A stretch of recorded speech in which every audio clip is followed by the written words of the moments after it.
कुंजविहरणे नमः। श्री स्वामी हरिदास विचित्रम। कलयुग में अल्प सत्व, थोड़ी आयु तथा बहुत संकीर्ण बुद्धि के लोग होंगे। वे संपूर्ण वेदों को स्मरण नहीं रख सकेंगे। वैदिक अनुष्ठानों एवं यज्ञों के द्वारा आत्म कल्याण कर लेना कलयुग में असंभव प्राय हो जाएगा। यह बात सर्वज्ञ दया में भगवान से छिपी नहीं थी। जीवों के कल्याण के लिए भगवान द्वापर के अंत में महर्षि वशिष्ठ के पौत्र श्री पाराशर मुनि के अंश से सत्यवती में प्रकट हुए।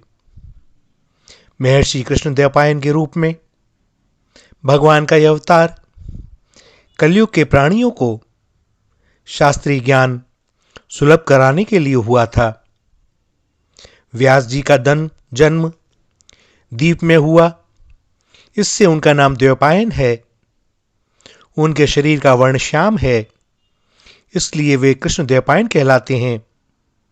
और वेदों का विभाग करने के कारण उन्हें वेद व्यास कहा जाता है। भगवान व्यास प्रकट होते ही माता की आज्ञा लेकर तप करने चले गए। उन्होंने हिमालय की गोद में भगवान नरनारायण की तपोभूमि बद्री वन के शम्याप्रास में अपना आश्रम बनाया। वेदों को यज्ञ की पूर्ति के लिए व्यास जी ने 4 भागों में विभक्त किया। अदर्व्यु, होता, उद्गाता एवं ब्रह्मा यज्ञ के इन 4 ऋत्विक कर्म कराने वालों के लिए उनके उपयोग में आने वाले मंत्रों का पृथक पृथक वर्गीकरण कर दिया। इस प्रकार वेद 4 भागों में बट गया। भगवान व्यास ने देखा कि वेदों के पठन पाठन का अधिकार तो केवल द्विजाति पुरुषों को ही है। स्त्रियों, शूद्रों तथा अन्य वर्ण बाह्य लोगों का भी उद्धार होना चाहिए। उन्हें भी धर्म का सम्यक ज्ञान होना चाहिए। इसलिए उन्होंने महाभारत की रचना की। इतिहास के नाना आख्यानों के द्वारा व्यास जी ने धर्म के सभी अंगों का महाभारत में बड़े सरल ढंग से वर्णन किया है, जिससे सभी उसे समझ सकें। भगवान कृष्णद्वैपायन व्यास जी की महिमा अगाध है। सारे संसार का ज्ञान उन्हीं के ज्ञान से प्रकाशित है। जो भी है सब व्यासदेव का उच्छिष्ट है, जूठन है। वेद व्यास जी ज्ञान के असीम और अनंत समुद्र हैं। भक्ति के परम आदरणीय आचार्य हैं। विद्वता की पराकाष्ठा हैं। कवित्व की सीमा है। संसार के समस्त पदार्थ मानो श्री व्यास जी की कल्पना के ही अंश हैं। जो कुछ तीनों लोकों में देखने, सुनने और समझने को मिलता है, वह सब व्यास जी के हृदय में था। और इससे परे जो कुछ है वह भी व्यास जी के अंतस्थल में था। व्यास जी के हृदय और वाणी का विकास ही समस्त जगत का और उसके ज्ञान का प्रकाश और अवलंबन है। व्यास जी के सदृश महापुरुष जगत के उपलब्ध इतिहास में कोई दूसरा नहीं मिलता। जगत की संस्कृति ने अब तक भगवान व्यास के समान किसी पुरुष को उत्पन्न किया ही नहीं। व्यासदेव व्यास ही हैं।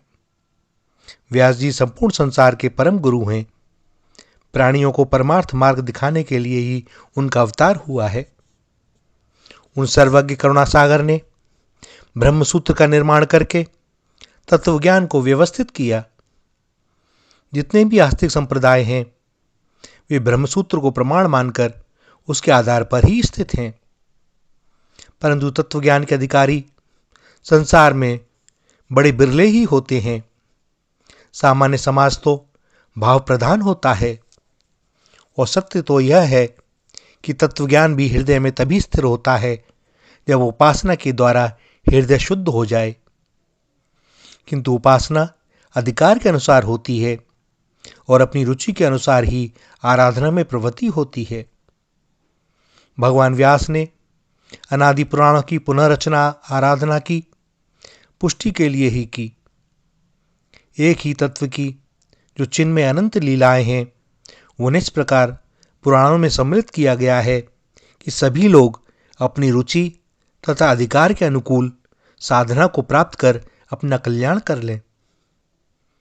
वेदों का विभाजन एवं महाभारत का निर्माण करके भी भगवान व्यास का चित्त प्रसन्न नहीं हुआ। वे सरस्वती नदी के तट पर खिन्न बैठे थे। भीतर से उन्हें लग रहा था कि अभी कार्य हुआ नहीं, अधूरापन है, क्योंकि प्राणियों की प्रवृत्ति कलयुग में न तो वैदिक कर्म तथा यज्ञ में रहेगी और न वे इस धर्म का ही सम्यक आचरण करेंगे। धर्माचरण का परम फल मोक्ष उन्हें सुगमता से प्राप्त हो, ऐसा अभी तक कुछ हो नहीं पाया। व्यास जी अनंत करुणा सागर हैं। जीवों की कल्याण कामना से वे अत्यंत चिंतित थे। उसी समय देवर्षि नारद पधारे। देवर्षि ने चिंता का कारण पूछा और तब व्यास जी को श्रीमद् भागवत का उपदेश किया। देवर्षि के चले जाने पर भगवान व्यास ने श्रीमद् भागवत को 18 सहस्त्र श्लोकों में व्यक्त किया। जीव का परम कल्याण भगवान के श्री चरणों में चित्त को समर्पित कर देने में है। सभी धर्मों का यही परम फल है कि उनके आचरण से भगवान के गुण, नाम, लीला के प्रति हृदय में अनुरक्ति हो। व्यास जी ने समस्त प्राणियों के कल्याण के लिए पुराणों में भगवान की विभिन्न लीलाओं का अधिकार भेद के समस्त दृष्टिकोणों से वर्णन किया है। भगवान व्यास अमर हैं, नित्य हैं। वे उपासना के सभी मार्गों के आचार्य हैं और अपने संकल्प से वे सभी परमार्थ के साधकों की निष्ठा का पोषण करते रहते हैं। बहुत से साधकों के हृदय में ये बात आती है कि हम किसे माने, राम को, कृष्ण को, शंकर को, ब्रह्मा को, सूर्यदेव को, माँ भगवती पराम्बा को। भैया, एक ही इष्ट, जैसी हमारी भावना होती है, जैसी रुचि होती है, जैसे हमारे पूर्व संस्कार हैं और जो पूर्व जन्म में हमने जिनकी साधनाएं की हैं, उनके अनुसार हमें अपना इष्ट मिलता है।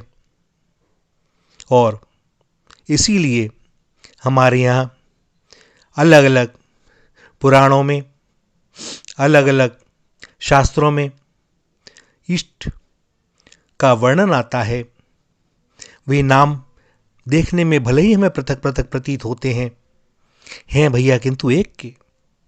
और ऐसा इसलिए कि जिसकी जिस नाम में श्रद्धा है वह उसी नाम में रम जाए और अपना कल्याण कर ले। सबके लिए सुलभ बनाया गया है। इसीलिए भगवान के अवतारों में उनके नामों में भेद करना बड़ी भारी मूर्खता है। सो सब समय स्मरण रखें कि जो भी जिसकी साधना कर रहा है वह हमारे इष्ट की ही कर रहा है। बस वो अपनी भाषा में कुछ और कह रहा है, पर साधना सबकी एक, क्योंकि वह तत्व तो एक ही है। सो भैया लगें और इसी जन्म में अपना कल्याण करें। श्री राधा, श्री राधा, श्री राधा।